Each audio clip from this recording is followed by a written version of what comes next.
Hello everyone, Staging Star Wars here. Wanted to post this video as an introduction to this new YouTube channel and my collection. If you're following me over from my iFunny account, I appreciate you doing so, and also I'm grateful for the support and encouragement I received there in the form of many comments.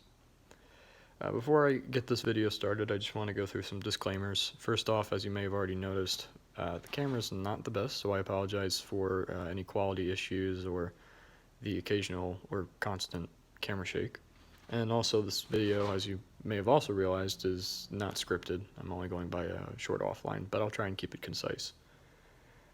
So to tell you a little bit about both myself, but more so my collection, I began collecting when I was about 8 or 9 years old, although most of what I quote-unquote collected then has since been unintentionally dismantled or destroyed. But my first ever LEGO set I received when I was 5 years old.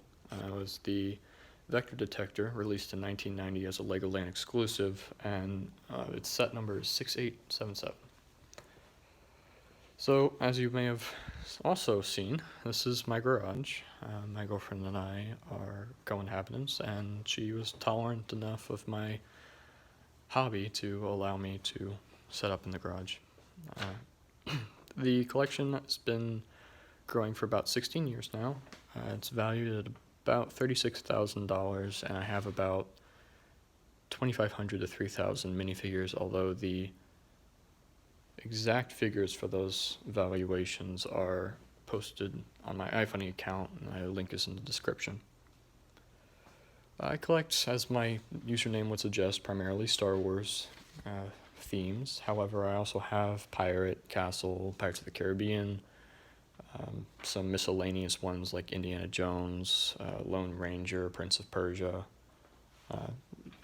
Really, it depends on what piques my interest. So certain cinematic releases that are accompanied by a LEGO theme I might be interested in. I also, of course, collect city. Of the city sub-themes, mostly Coast Guard, police, fire, and I also, of course, the creators, modular buildings. Actually looking to get the brick bank once I budget for it. Which brings me to my next point. A lot of people ask me, how can you afford this? Well, it's my only hobby, aside from gaming, but even then I only just got PlayStation Plus a few months ago. So I don't put as much discretionary spending into gaming as I do LEGO, nowhere close. Market value I mentioned earlier is just that, a market value. It's not necessarily how much I paid for all of the LEGO, and the said valuation was made in April 2018 as part of the iFunny Q&A series that I did, where you'll also find the exact number. So I started this YouTube channel with the primary intent of posting stop motion productions, and I have, as of today. There's a short 23-second preview of a project I'm working on in conjunction with one of my iFunny subscribers. And I wanted to post that with audio just so I get some feedback, since it is my very first attempt at a brick film. And any constructive criticism or suggestions you might have, you can post them in the comments of that video or here. Appreciate any and all of you checking that out.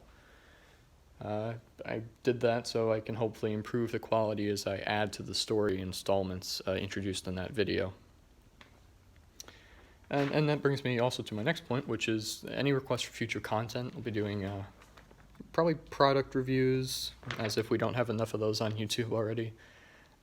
Digital tours of my collection, which features, in my mind anyways, a continuous story told through the little scenes I have set up around the collection. It all ties into other details on other tables, and it kind of weaves together this fictitious civilization, if you will, that's bent on dominating the world that they inhabit. But just as much as I like building, I also like creating a story with what I build, so hence the stop motion experiments.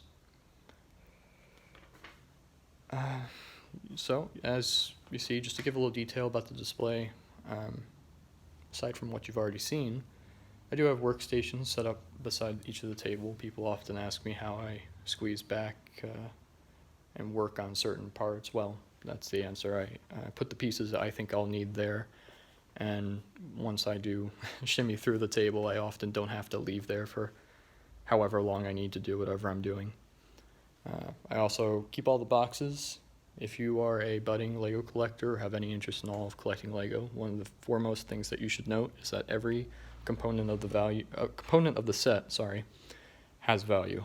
So if there's some part of the set, say the instructions, which are always available online, Lego website, or the box that you are willing to maybe not get, don't get it, because you pay any seller, retail or not, you're paying for whatever they're including. So some sellers take out the box and instructions and give you a little bit of a lower price. Not always significant. It's not free, don't get me wrong, but it helps. Any amount of saving helps. And with that, I'll also mention that if you have any interest, Brick Picker is a great website to find out the market values of whatever set you're interested in getting. Also, BrickLink is an auction site for Lego. I shouldn't say auction, it's all buy it now. It's like eBay for Lego minus the bidding. And also Brick Arms, Brickmania, although Brickmania is a tad overpriced. But if you have any other questions or concerns or suggestions, of course, leave them in the comments. I'll do my best to answer them all. I don't suspect I'll really receive that many anyways. And with that, I just wanted to conclude this video. Again, it's just a short introduction. And if you have any input, I'd be happy to hear it. I always appreciate it and love interacting with anyone who is willing to share my hobby or share interest in my hobby or give any kind of support. So I do appreciate it. Thank you all, and I hope you enjoy the future of this channel. Good day.